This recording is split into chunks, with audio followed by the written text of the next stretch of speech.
You're now recognized for 5 minutes. Chairman Stile, Ranking Member Morell, distinguished members of this committee, thank you for giving me the opportunity to testify today. The American system of self-governance is under attack.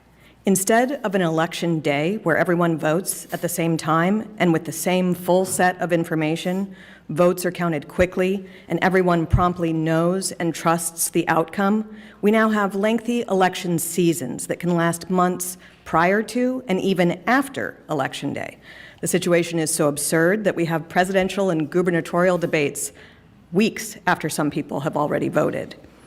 Instead of having total security and a verifiable chain of custody for ballots being issued, cast, and counted, we flood addresses across the country with tens of millions of unsupervised mail-in ballots months ahead of elections, frequently to locations from which voters, if they're even alive, have long since moved.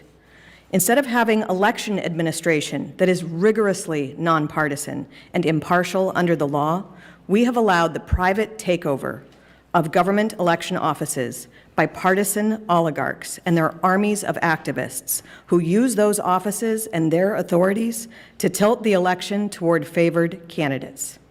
Instead of voters being able to vote for the candidate of their choice, powerful interests backed by wealthy oligarchs are working to remove the most popular candidate and the ruling party's chief opponent from the ballot in a move reminiscent of Soviet Russia. And if that weren't enough, instead of the top candidates chosen by the people being able to fully engage in a vigorous campaign heading into an election, we have one side actively attempting to throw its opponent in prison and bankrupt his family, again, reminiscent of Soviet Russia.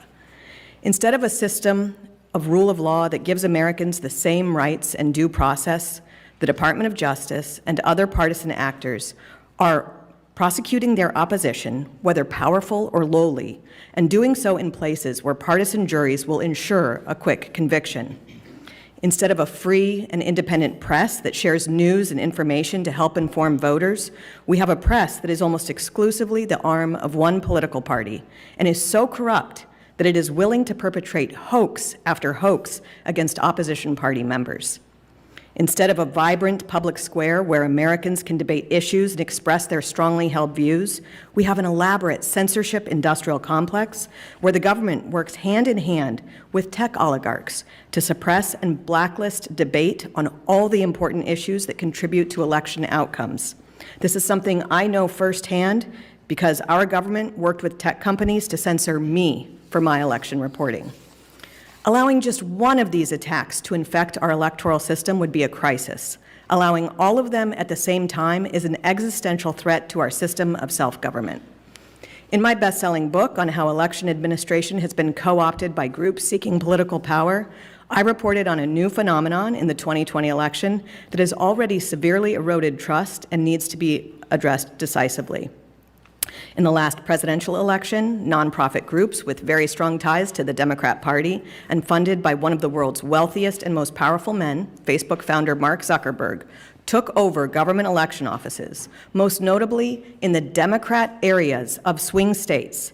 Since then, the efforts by partisans to further infiltrate government election offices to ensure favorable outcomes have only increased. I look forward to answering questions about how the private oligarch takeover of elections is a threat to our system of self-government.